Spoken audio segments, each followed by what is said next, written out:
Wireless radio. Now, Blackpool Zoo might not be the first place you think of going for financial advice, but it was certainly the place to be on the afternoon when financial advisor Michael Barr launched his new book. Fascinating. Right, okay, so we're talking to Michael Barr, who's just written a book. Can you tell us what the book's all about? Okay, well, the book is to give people an accessible way of explaining how to be successful at investing. And the title of the book, How to Invest Better Than the Average Primate, was actually inspired by an experiment that was done where chimpanzees turned out to make better good stock market selections than professional fund managers, believe it or not. And actually it's a little bit of a metaphor for randomness. And there have been other what sound as if they're silly ideas, but equally valid, where they've got children with felt tip pens to just have a stab at the Financial Times, and they've put kittens' paws on ink pads and got them to walk across the financial pages, and the outcome is just the same. And so a lot of what people think is good fund management is just chance. And the results that we see filter out all the bad fund management experiences, and you see the filtered, apparently good results. Okay, and what's your interest in finance? What brought you to want to write this book? Well, it's this gross dissatisfaction with the way that people are given financial advice, and it is to some degree being addressed by the financial authorities, where there'll be some big rule changes coming in 2012, but the whole industry is driven by the concept of trying to do better than the market, encouraging people to do costly trades, and commission driven. So the more sales that can be made, the more people make, and if you can wrap it up in gobbledygook, then it's much easier to sell, isn't it? I think an idea I'd perhaps try and say is that supposing you ran a casino and you were looking for gullible punters, and the first question you would ask them is, how often do you want to call in? How often do you want to play? Because the more you play, the more I'm going to win. So all the industry is geared up to encourage people to sell, to buy, to go for exotic things which are inappropriate because they're very profitable for the people selling them. And that's what prompted me to bring up the book, because a lot of people are getting a very poor service from the financial services industry. Is investing only for people who have quite a lot of money, or can people who have very little money actually start and following your guidelines maybe? Well, that actually is a great question, and I'm glad you asked it, because the whole thing about what I would say is that I'm now, in this context, describing myself as an author in finance who also has clients in a private practice. And the trouble is that to employ a professional, you need a certain amount of money to make it worthwhile. And I don't want, for example, to take on a client where I can't offer them value for money.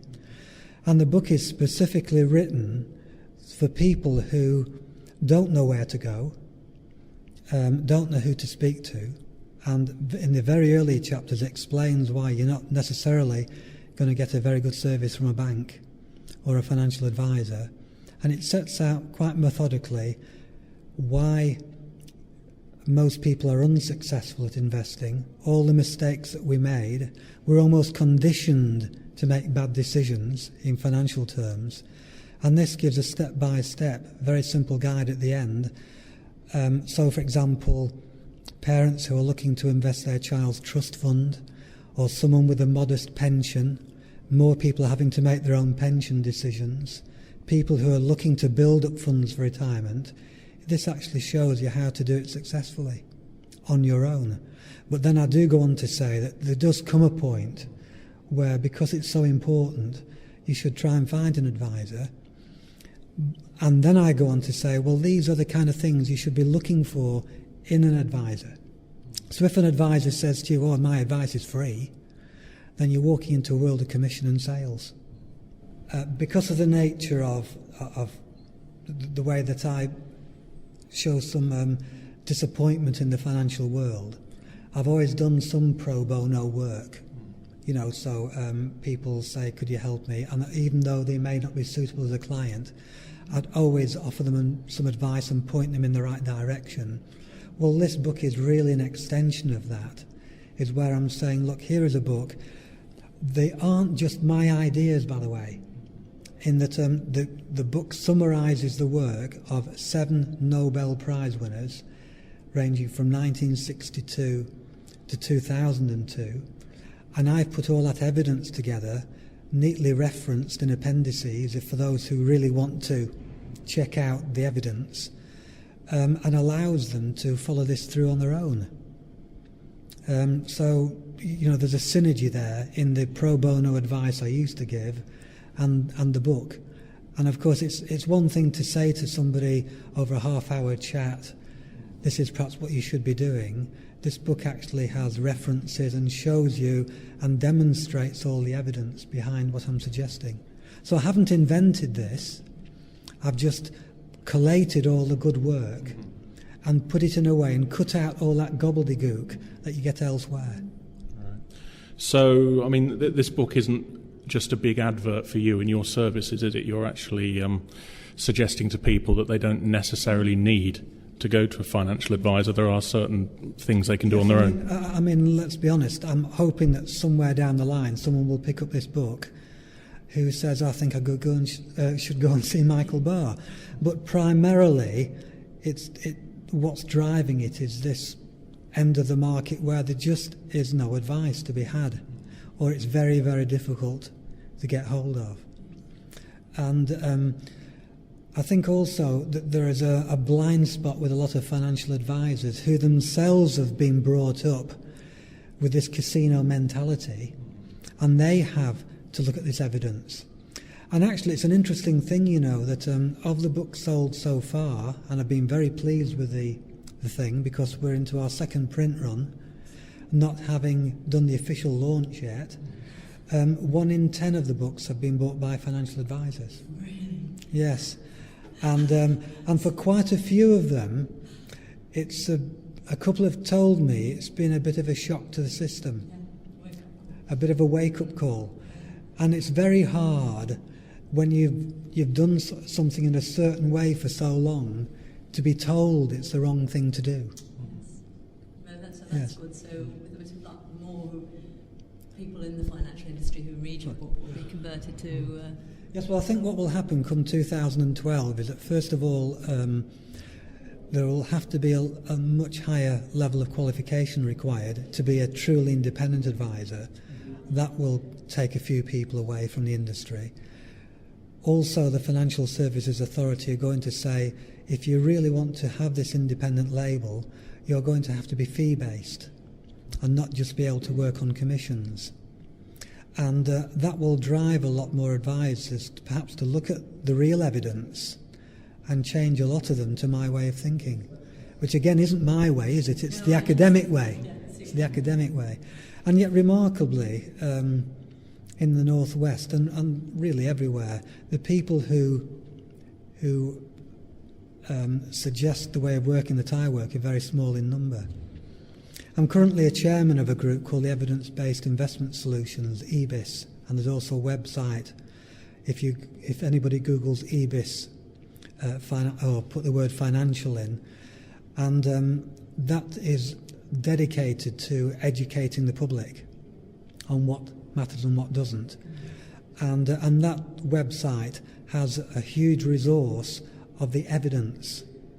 We've put a bank of evidence there, a lot of research papers, and each member of the group has written little summaries of what that research paper is all about. What works and doesn't work, and why it works or why it doesn't work. But that is probably for people who are looking for something in addition to the book. So that's That's the whole thing, really, and I've been very pleased the way it's gone so far. But more people need to know about it. So if somebody wants to get a copy of the book, where can they get one? Well, if they go to Michael Barr website, there's a facility there to actually go online and order the book.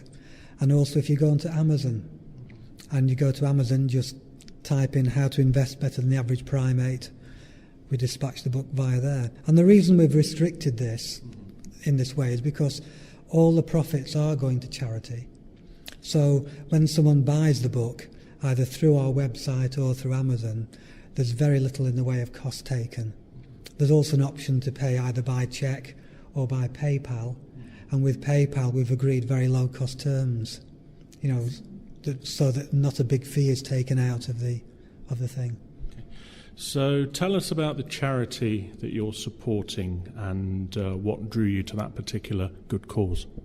Okay, well, there are two charities involved. The first one is UNICEF, which I think everybody's heard of UNICEF. They have a lot of great celebrity ambassadors, and I don't think UNICEF necessarily needs any help from me, although half the profits of the book are going to UNICEF.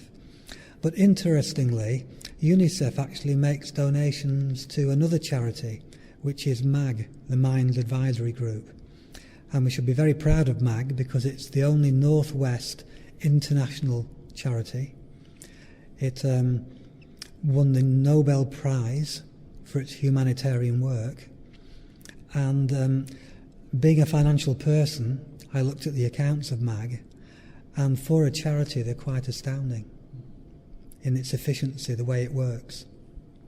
And there's a lot of great work, and there's a lot of work which helps women to come out of poverty by employing a lot of women to do mine clearance and changes attitudes in those countries. So if you're asking me why I support MAG, well, first of all, it's a great Northwest story in terms of a charity. Secondly, in financial terms, it has a wonderful balance sheet and the way its money is spent. And it's quite simply a fantastic cause, in its own right. You mentioned your website. What's the website address? It's obviously www.michaelbarr.org.uk. And the alternative, if you just simply Google Michael Barr, you'll hit it straight away on page 1.